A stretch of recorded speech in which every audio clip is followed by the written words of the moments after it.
बाप नावाचा व्यक्ती असा असतो ना जीवनामध्ये, बाप म्हणजे जगण्याचं माप आहे. खरं तर आपल्या पाठीवरची कौतुकाची थाप म्हणजे बाप आहे. जीवनामध्ये आयुष्याची दोर म्हणजे बाप आहे. जीवनात येणाऱ्या प्रत्येक अडथळ्याला साथ देणारी भावना म्हणजे बाप आहे. ज्याला बाप उमगला त्याला कोणत्याही देवाच्या पाया पडायची गरज नाही आहे. पहा काय आहे हा बाप. बाप स्वाभिमानी बाणा त्याचा कणखर कणा, त्याच्या काळ जात सुद्धा जाळूची संवेदना. बाप तलवार ढाल, बाप पेटती मशाल,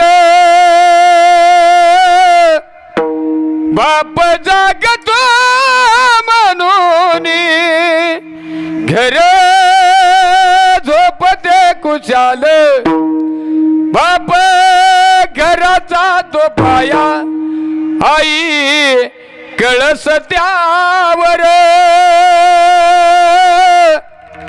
जेव्हा खचतो न पाया तेव्हा कोसळते घर.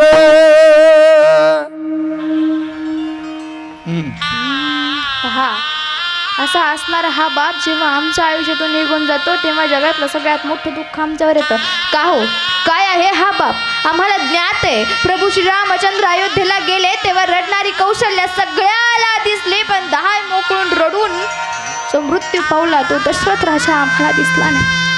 श्रीकृष्ण परमात्मा गोकुळ सोडून मथुरेला जाताना सगळ्यांना दिसला.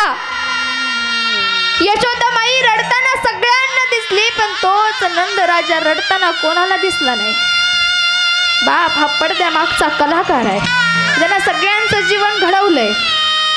अहो जगाच्या पाठीवर असा एकमेव व्यक्ती असतो, त्याला वाटतं माझ्यापेक्षा माझ्या लेकरांनी मोठं व्हावं.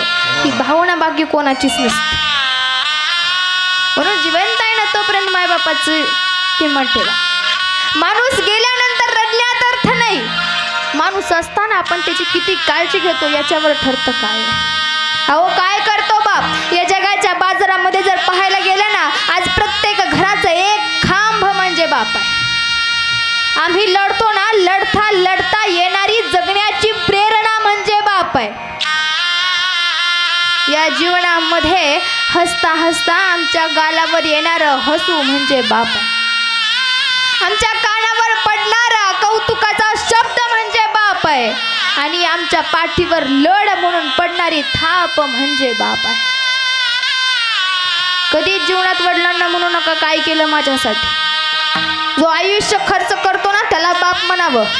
त्याला कधी स्वतःचा विचार न करता माझ्या लेकराला मला मोठं होताना बघायचं आहे, ही भावना ज्याच्याकडे असते ना तो खरा बाप असतो. आयुष्यभर लेकरासाठी धडपडणारा, लेकरासाठी झटणारा, सकाळी उठल्यापासून रात्री झोपेपर्यंत फक्त लेकरांचा विचार करणारा दुसरा तिसरा कोणी नसतो, तो फक्त एक बापच असतो. पण माणूस जिवंत आहे ना तोपर्यंत माणसाची कदर करत चला.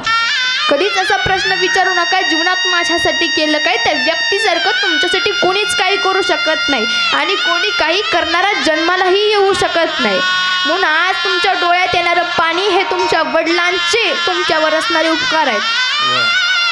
तुम्हाला जन्म देण्यापासून ते तुमच्या शेवटच्या श्वासापर्यंत तुमच्यासोबत खंबीरपणे कोण उभा असतो तर तो तुमचा बाप असतो. अहो तुमच्या यशामध्ये पहिली टाळी वाजवणारा तुमचा बापच असतो आणि तुमच्या पराभवामध्ये तुम्हाला नव्याने उभारण्याची प्रेरणा देणारा तोही एक बापच असतो.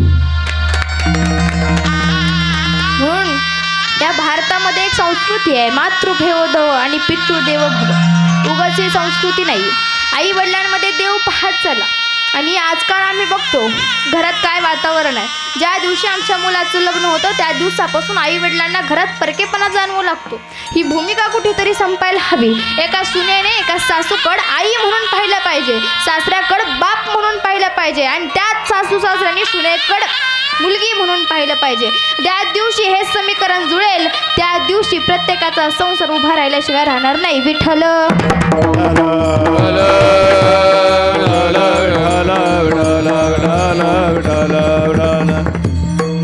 पहा आयुष्याच्या लढाईमध्ये अशा अनेक गोष्टी आमच्या कानावर येत राहतात की ज्यांना आम्ही आमचं आयुष्य उज्ज्वल करू शकतो, ज्यांना आम्ही आमचं आयुष्य प्रेरित करू शकतो. कदाचित या पुण्यतिथीच्या दरम्यान या सगळ्या गोष्टी आचरणात आणण्याचा प्रयत्न करा. कुठेतरी मनामध्ये त्या गोष्टी साठवून त्यातून एक बीजाचं अंकुर फुटायला हवं. ही भूमिका आमची असायला हवी.